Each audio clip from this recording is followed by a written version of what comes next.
Hello friends, Vishnu Shalini latest review.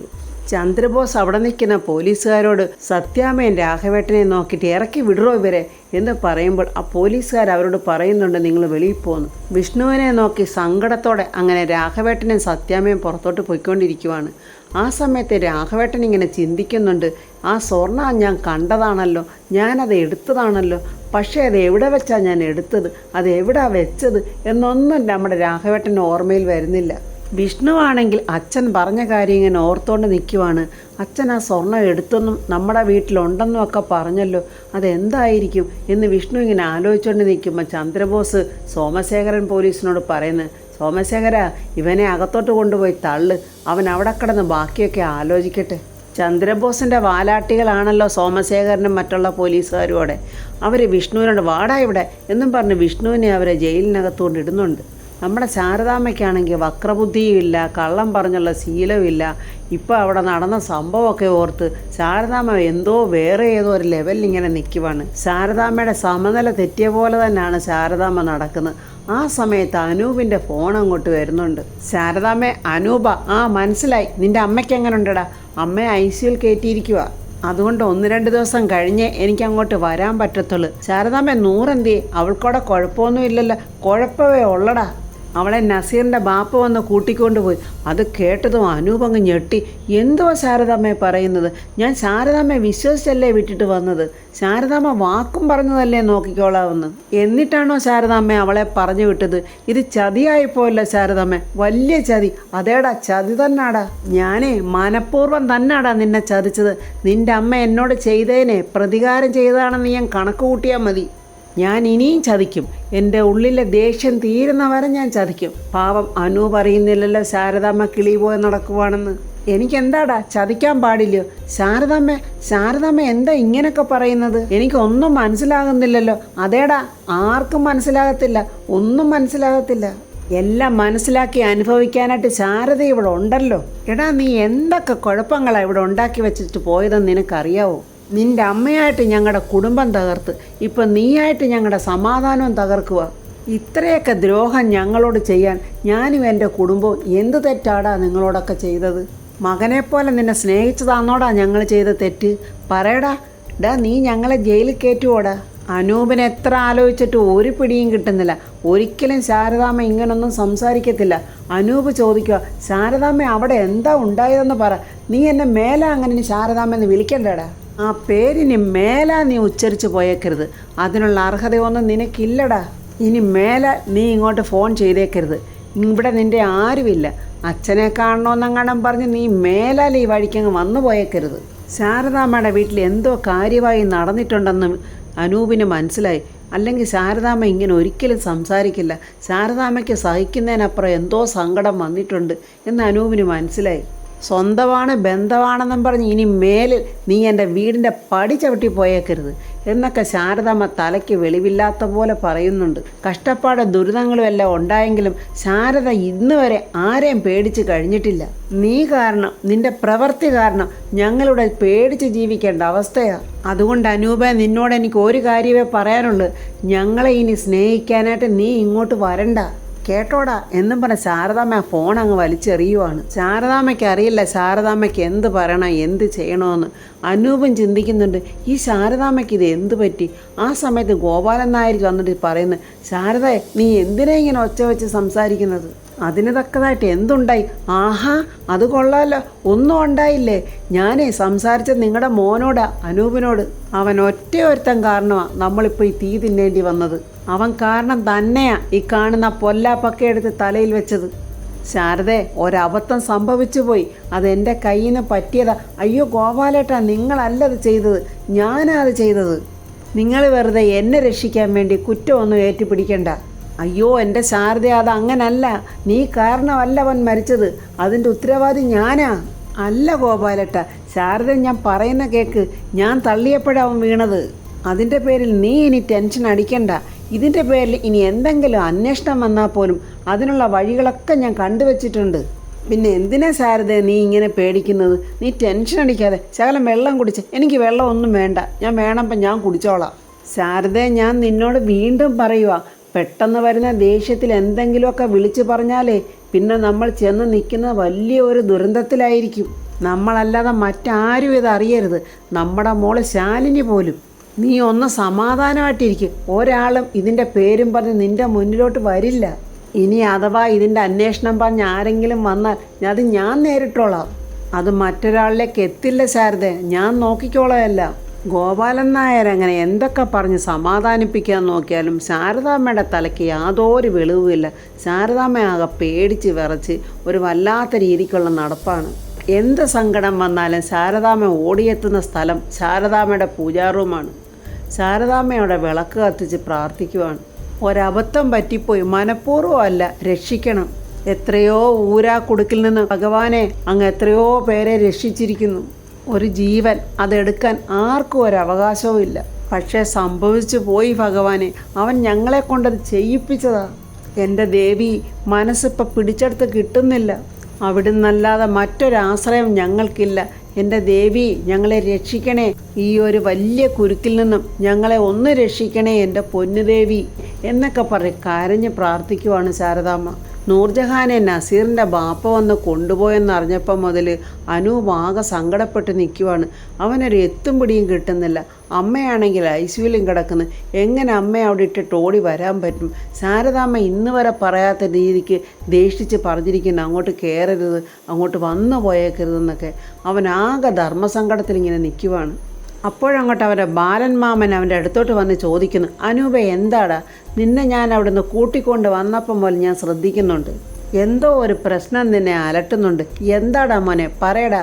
നീ വല്ല കുഴപ്പത്തിലും ചെന്ന് ചാടിയോ? ഇനി ആ പെൺകുട്ടിയെ കാണാതായതിൻ്റെ പേരിൽ നിനക്കെന്തെങ്കിലും പങ്കുണ്ടോ? എന്നോട് പറയാൻ നിനക്ക് എന്തെങ്കിലും ബുദ്ധിമുട്ടുണ്ടെങ്കിൽ നീ ഒന്നും പറയണ്ട. നിന്നെ ഇനി ഏതെങ്കിലും രീതിയിൽ സഹായിക്കണമെന്നുണ്ടെങ്കിൽ അതെനിക്ക് മാത്രമേ കഴിയൂ. അതിപ്പോൾ കാശ് കൊണ്ടാണെങ്കിലും അധികാരം കൊണ്ടാണെങ്കിലും. നിനക്കൊന്നും പറയാനില്ലെങ്കിൽ വേണ്ട എന്നും പറഞ്ഞ് ബാലേന്ദ്രൻ പോകാനൊരുമ്പോൾ പെട്ടെന്ന് അനൂപ് അവൻ്റെ കൈക്ക് പിടിച്ചിട്ട് പറയുന്നു, അങ്കിളെ, എനിക്ക് ചിലത് പറയാനുണ്ട്. അതെ, നടന്ന സംഭവങ്ങൾ സത്യസന്ധമായി പറയാവുന്നുണ്ടെങ്കിൽ മാത്രം നീ എന്നോട് പറഞ്ഞാൽ മതി. അത് അങ്കിളെ, പോലീസുകാർ വണ്ടി തടഞ്ഞ് ഒരു പെൺകുട്ടിയെക്കുറിച്ച് ചോദിച്ചിരുന്നില്ലേ? അവളുടെ പേര് നൂർജഹാൻ. ഞാൻ അവളെ രജിസ്റ്റർ മാരേജ് ചെയ്തിരുന്നു. അതിനുശേഷം ഉണ്ടായ കാര്യങ്ങളെല്ലാം ഓരോന്നായിട്ട് അനൂപ് അങ്ങനെ ബാലേന്ദ്രനോട് പറയുവാണ്. ബാലൻ അതെല്ലാം കേട്ടിട്ട് പറയാ, അപ്പോൾ അത് ശരി, എല്ലാവരുടെ ചേർന്ന് ചെറുക്കനെയും പെണ്ണിനെ അകത്തൊളിപ്പിച്ച് വെച്ചിട്ടാ ആ ശാരദാമ്മ എന്നോട് അഭിനയിച്ച് തകർത്തത് അല്ലേ? അയ്യോ, അങ്ങനല്ലെങ്കിലേ, എല്ലാം എനിക്ക് വേണ്ടി ഞാൻ പറഞ്ഞിട്ടാണ് അങ്ങനെ ചെയ്തത്. എന്നെ സഹായിക്കാൻ മാത്രമാണ് ശാരദാമ്മ അവിടെ ചെയ്ത്. അതവിടെ നിൽക്കട്ടെ. ഇനി എന്താ നിൻ്റെ ഭാവി പരിപാടി? കല്യാണം കഴിച്ചാൽ മാത്രം പോരാല്ലോ, ഒന്നിച്ച് ജീവിക്കണ്ടേ? അവളെ എനിക്ക് ഇങ്ങോട്ട് വിളിച്ചോണ്ട് വരണോ അങ്കിളെ? അതൊക്കെ നമുക്ക് ചെയ്യാം. പക്ഷേ നിൻ്റെ അമ്മയുടെ ഇപ്പോഴത്തെ സിറ്റുവേഷൻ ഒന്ന് മാറട്ടെ, എന്നിട്ട് നമുക്ക് വേണ്ടതുപോലെ ചെയ്യാം. നീ ടെൻഷനൊന്നും അടിക്കണ്ടാടാ, നമുക്ക് വേണ്ടത് എന്താണെന്ന് വെച്ചാൽ ചെയ്യാം. നമ്മുടെ വിഷ്ണു ലോക്കപ്പിൽ അങ്ങോട്ടും ഇങ്ങോട്ടും നടക്കുവാണ്. രാഘവേട്ടൻ പറഞ്ഞത് അവൻ്റെ ചെവിയിൽ ഇങ്ങനെ മുഴങ്ങുക. എടാ മോനെ, ഈ പറഞ്ഞ സ്വർണ്ണമേ നമ്മുടെ വീട്ടിൽ എവിടെയോ ഞാൻ കണ്ടതാടാ. പക്ഷേ അത് എവിടാന്ന് ഞാൻ ഓർക്കുന്നില്ലടാ. അത് നമ്മുടെ വീട്ടിൽ തന്നെ ഉണ്ട്. ചന്ദ്രശേഖരൻ സോമശേഖരൻ പോലീസിനോട് പറഞ്ഞു, ഡോ, താൻ പോയി ആ വിഷ്ണുവിനെ ഇറക്കിക്കൊണ്ട് വാ. വിഷ്ണു ഒരു കൂസലുമില്ലാതെ നല്ല ധൈര്യത്തെ ചന്ദ്രബോസിൻ്റെ മുന്നിലോട്ടിങ്ങനെ വന്ന് നിൽക്കുമ്പോൾ ചന്ദ്രബോസ് ആ പോലീസുകാരോട് പറയുന്നു, എന്തോ നാടോ ഇങ്ങനെയാണോടോ ഇവനെ കൊണ്ടുവരുന്നത്? കയ്യിൽ ആ കൈവളയൊക്കെ ഒന്ന് അണിയിച്ചു കൊടുക്ക്. 4 പേര് കണ്ടാൽ അതിൻ്റെ കുറച്ചിൽ ഇവനാ. ഇത്രയും വലിയ കുറ്റവാളിയായിട്ട് ഒരു കൈവിലങ്ങ് പോലും അവന് കൊടുത്തില്ലല്ലോ എന്ന് നാട്ടുകാർ പറയത്തില്ലയോ? അങ്ങനെ ചന്ദ്രബോസ് പറയാത്ത താമസം അവൻ്റെ സിംഗടി ഒരുത്തൻ പെട്ടെന്ന് വിഷ്ണുവിൻ്റെ കയ്യിലോട്ട് വിലങ്ങ് വെക്കുന്നുണ്ട്. അത് കണ്ടുകൊണ്ട് ചന്ദ്രബോസ് ചിരിച്ചിട്ട് പറയാം, ആഹാ, ഇപ്പോഴാണ് ഒരു ലുക്കായത്. ഇന്നലെ സുഖമായിട്ടൊക്കെ ഉറങ്ങിയോടാ. പിന്നല്ലാതെ, എനിക്കിപ്പോൾ ലോക്കപ്പായാലും വീടായാലും എല്ലാം ഒരുപോലെയാണ്. നല്ല സുഖമായിട്ട് തന്നെ ഉറങ്ങി. അപ്പോൾ ഈ മൂളിപ്പാട്ടൊക്കെ പാടി കൊതുകൊന്നും വന്നില്ലയോടാ? നമ്മുടെ വിഷ്ണു വിട്ടുകൊടുക്കുക. വിഷ്ണു പറയുക, അതെ, ഈ ചോര കുടിയന്മാർ ഒരുപാടുള്ളിടത്ത് ഈ കൊതുവിന് പാട്ടൊന്നും മൂളി വരാനുള്ള റോളൊന്നും ഉണ്ടായിരുന്നില്ല. പിന്നെ അതുമാത്രവുമല്ല, എന്നെ കുത്തിയിട്ടേ നേരെ ചൊവ്വയൊന്നും പോകാൻ പറ്റില്ലെന്ന് കൊതുകിനും അറിയാം. വിഷ്ണുവിൻ്റെ ഈ കൂസലില്ലാത്ത വർത്തമാനമൊക്കെ കണ്ടിട്ട് ചന്ദ്രബോസിന് സഹിക്കുന്നില്ല. എടാ, നിൻ്റെ ഈ നാവുണ്ടല്ലോ, അതാടാ നിൻ്റെ എല്ലാത്തിനും നാശം. ഇന്ന് നിന്നെ എനിക്കൊന്ന് കസ്റ്റഡിയിൽ കിട്ടിയിട്ട് വേണം എനിക്ക് നിന്നെ അറിഞ്ഞൊന്ന് പെരുമാറാൻ. നിനക്കറിയാവോ, നീ ചെറുപ്രായത്തിൽ കഴിച്ചതൊക്കെ ഞാനിഞ്ഞ് കക്കിച്ചെടുക്കും. അത് ഈ മുറി ജ്യോത്സ്യന്മാർ പറയുന്നതല്ലേ ചന്ദ്രബോസെ? അവരാണെങ്കിൽ കൈവിഷവാ കക്കിച്ചെടുക്കുന്നതെന്നാ പറയുന്നത്. ഇതിപ്പോൾ എന്തുവാ, ചെറുപ്പത്തിൽ കഴിച്ചതോ?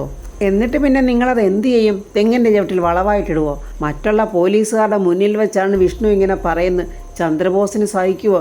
എന്താ പറയുന്നത് എന്നും പറഞ്ഞ് വിഷ്ണുവിൻ്റെ കഴുത്തിനിങ്ങനെ കയറി പിടിക്കുന്നുണ്ട്. നിൻ്റെ ഈ നാവുണ്ടല്ലോടാ. സാർ ഒന്നും ചെയ്യില്ല. ഇങ്ങോട്ട് എന്നെ ചൊറിയാൻ വന്ന നല്ല അന്തസ്സായിട്ട് ഞാനും അങ്ങോട്ട് ചൊറിയും. 1ന് 2ആയിട്ടാണ് ഞാൻ കൊടുക്കാറുള്ളത്. ഇവിടെ പിന്നെ സാറല്ലേ, ഒന്ന് മതിയെന്ന് വെച്ച് സാറിന് ഞാൻ 1 തരുന്നുള്ളൂ. എടാ, നിൻ്റെ ഈ നാവാട്ടവേ കോടതിയിൽ കൊണ്ടുപോകുന്നവരേ ഉള്ളു. അത് കഴിഞ്ഞ് നിന്നെ കസ്റ്റഡിയിൽ മേടിക്കുന്ന ഒരു മഹത്തായ ഒരു ചടങ്ങുണ്ട്. അതിനുശേഷം നീ കാണും, നിന്നെ ഞാൻ കാണിക്കും എൻ്റെ ഇവിടുത്തെ യഥാർത്ഥ പത്തായപ്പുര. കോടതിയിൽ നിന്നെ ഇങ്ങോട്ട് കൊണ്ടുവന്നു കഴിഞ്ഞാൽ പിന്നെ നിനക്ക് ഇവിടെ തൃശ്ശൂർ പൂരമല്ലയോടാ. ദാണ്ട വരുന്നു ചീറിപ്പാഞ്ഞ് നമ്മുടെ ശാലിനിയുടെ കളക്ടർ വണ്ടി. അതിന് ശാലിനി ഇറങ്ങി അങ്ങോട്ട് വരുന്നുണ്ട്. എടാ, നിൻ്റെ ഈ ചങ്കുണ്ടല്ലോ, ഇവിടെ കിടന്ന് പൂത്തിരി കറങ്ങുന്ന പോലെ ഞാൻ കറക്കും. കൊണ്ടുപോയി ഇവനെ ജീപ്പിൽ കയറ്റിടോ എന്നിങ്ങനെ പറയുമ്പോൾ ദാണ്ട നമ്മുടെ ശാലിനി മുന്നിൽ വന്ന് നിൽക്കുന്നു. അവളുടെ പ്രാണപ്രിയനെ വിലം കാണിച്ച് നിർത്തിയിരിക്കുന്നു. അത് ശാലിനിക്ക് സഹിക്കുമോ? ശാലിനി അടുത്തോട്ട് വന്നപ്പോഴേ തൊപ്പി ഊരി വെച്ചിരുന്ന പോലീസുകാരൊക്കെ പെട്ടെന്ന് തൊപ്പിയൊക്കെ തലയിൽ വെക്കുന്നുണ്ട്. അത്രയും നേരം തൃശ്ശൂർ പൂരം പൊട്ടിക്കും, കദീനാവെടി പൊട്ടിക്കും അങ്ങനെയൊക്കെ പറഞ്ഞുകൊണ്ടിരുന്ന നമ്മുടെ ചന്ദ്രബോസ് പെട്ടെന്ന് തൊപ്പിയെടുത്ത് തലയിൽ വെച്ചുകൊണ്ട് ശാലിനിക്ക് സല്യൂട്ട് ചെയ്യുന്നുണ്ട്. വിലങ്ങിട്ട ആ കയ്യിൽ ശാലിനി കയറി പിടിച്ചിട്ട് വിഷ്ണുവേട്ട എന്ന് വിളിക്കുമ്പോൾ ചന്ദ്രബോസ് പറയുന്നു, കോടതിയിലോട്ട് കൊണ്ടുവന്ന പ്രതിയെ കളക്ടറെ മുന്നിൽ സംസാരിപ്പിക്കണമെന്ന് നിയമമൊന്നുമില്ല. അതിന് ഞാൻ കളക്ടറായിട്ടല്ല ഇവിടെ വന്നിരിക്കുന്നത്, ഇദ്ദേഹത്തിൻ്റെ ഭാര്യയായിട്ടാണ്. ഭാര്യയ്ക്ക് ഭർത്താവിനെ വന്ന് കാണാനും സംസാരിക്കാനും ഒക്കെയുള്ള അനുവാദമുണ്ട്. അത് തടയാനേ അസിസ്റ്റൻറ്റ് കമ്മീഷണർക്ക് യാതൊരു അവകാശവും ഇല്ല. പിന്നെ ജാമ്യാപേക്ഷയുടെ കാര്യം അറിയാൻ കുറ്റം ആരോപിക്കപ്പെട്ട ആൾക്കും സ്വാതന്ത്ര്യമുണ്ട്.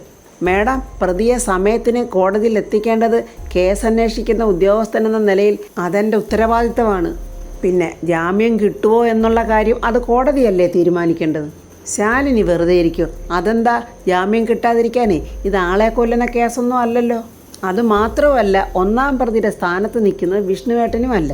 പിന്നെ ആ പെൺകുട്ടിയെ തട്ടിക്കൊണ്ടുപോയതോ അതും വിഷ്ണുവേട്ടനല്ല. തട്ടിക്കൊണ്ടുപോയി വിവാഹം കഴിച്ചവനെ നിങ്ങൾക്ക് പിടിക്കാനും കഴിഞ്ഞിട്ടില്ലല്ലോ. കട്ടവനെ കിട്ടിയില്ലെങ്കിൽ കിട്ടിയവനെ തട്ടുന്ന പഴയ കുട്ടമ്പിള്ള പോലീസിൻ്റെ ആ മുട്ടാപ്പ് പണിയൊന്നും കോടതി സ്വീകരിക്കില്ല. പിന്നെ എങ്ങനെയാണ് മിസ്റ്റർ ചന്ദ്രബോസെ വിഷ്ണുവേട്ടൻ്റെ ജാമ്യം നിഷേധിക്കാൻ നിങ്ങൾക്ക് പറ്റുന്നത്? പിന്നെ ആ പെൺകുട്ടിയെ വിഷ്ണുവേട്ടൻ മാറ്റി നിർത്തിയത് ആ പെൺകുട്ടിയുടെ ഭർത്താവിൻ്റെ നിർദ്ദേശപ്രകാരമാണ്. അവരാണെങ്കിൽ നിയമപ്രകാരം കല്യാണം കഴിച്ചവരുവാ. ആ പെൺകുട്ടിയെങ്ങാനും കോടതിയിൽ വന്ന് സത്യാവസ്ഥ വിളിച്ച് പറഞ്ഞാലേ വാദിവിനെ പ്രതിയാകും.